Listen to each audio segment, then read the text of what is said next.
¿Cómo se presentaban esas liquidaciones habitualmente?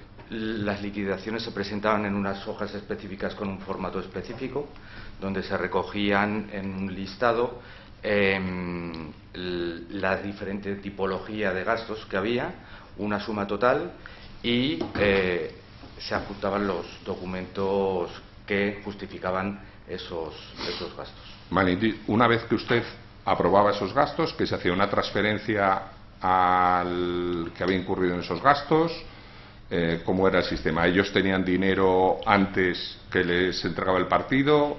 ¿Cómo era el...? Vamos a ver, normalmente no había peticiones de dinero a cuenta. Eso eran en muy contadas ocasiones, sobre todo para los trabajadores de la casa, que lógicamente tenían que desplazarse y a lo mejor pedían pues una parte para los gastos que tuvieran que incurrir en los actos. O sea, eso era minoritario. Normalmente era siempre una vez justificado el gasto. Y en ese momento o se procedía a pagar por caja o se procedía a pagar por transferencia bancaria. ¿A usted le consta si el señor Ábalos presentaba liquidaciones o gastos muy abultados? Bueno, abultados...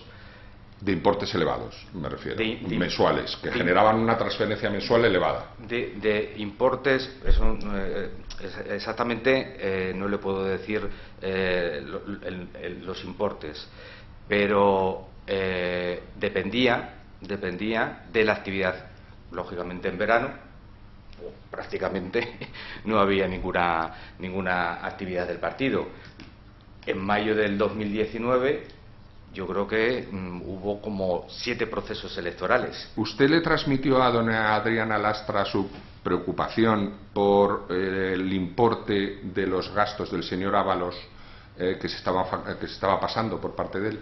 Yo, desde luego, vamos a ver, no, entre otras cosas, porque, como ya he dicho, el nivel de gastos, tanto del señor Ábalos como de la señora Adriana Lastra, como del resto de la Ejecutiva Federal, va en función de su responsabilidad y de su actividad. ¿Usted tenía alguna intervención o era preguntado por el señor Mariano Moreno sobre las facturaciones y sobre los gastos que se podían estar presentando por los distintos miembros del PSOE? Yo no tenía ninguna responsabilidad ni con las facturas ni con los gastos, y evidentemente el señor Ábalos, el de la Secretaría de Gobernación, era superior a mi cargo y yo no tenía ninguna responsabilidad en los gastos de nadie. No le estoy hablando de responsabilidad, le estoy hablando de conocimiento. ¿El señor Mariano Moreno le transmitía inquietudes respecto de determinados gastos que se estaban presentando por el señor Ábalos? No que tenga usted competencia para aprobarlos o decidirlos, simplemente... Entonces usted señala que usted no tiene ningún conocimiento ni a favor ni en contra de las facturas y los gastos que pudiera presentar el señor Ábalos al PSOE, ¿verdad? Y no son gastos personales, en muchos casos son gastos de comidas que haces como compañeros del partido, y evidentemente yo no he visto ninguna factura ni sé a qué comidas o cenas o a qué determinado. Sí, pero sí que sabe que hubo alguna factura que, bueno, pues por su importancia o por su volumen, suscitó, bueno, pues ciertas dudas. No, dudas no. ¿Es cierto que usted fue el que recomendó la designación del actual gerente del partido? Sí. ¿Por qué? Porque entendía que era el momento de una renovación de la gente del partido. Bien, ¿usted estaba contento o no estaba contento con la gestión del señor Moreno? Yo no tenía ningún problema con la gestión del señor Moreno.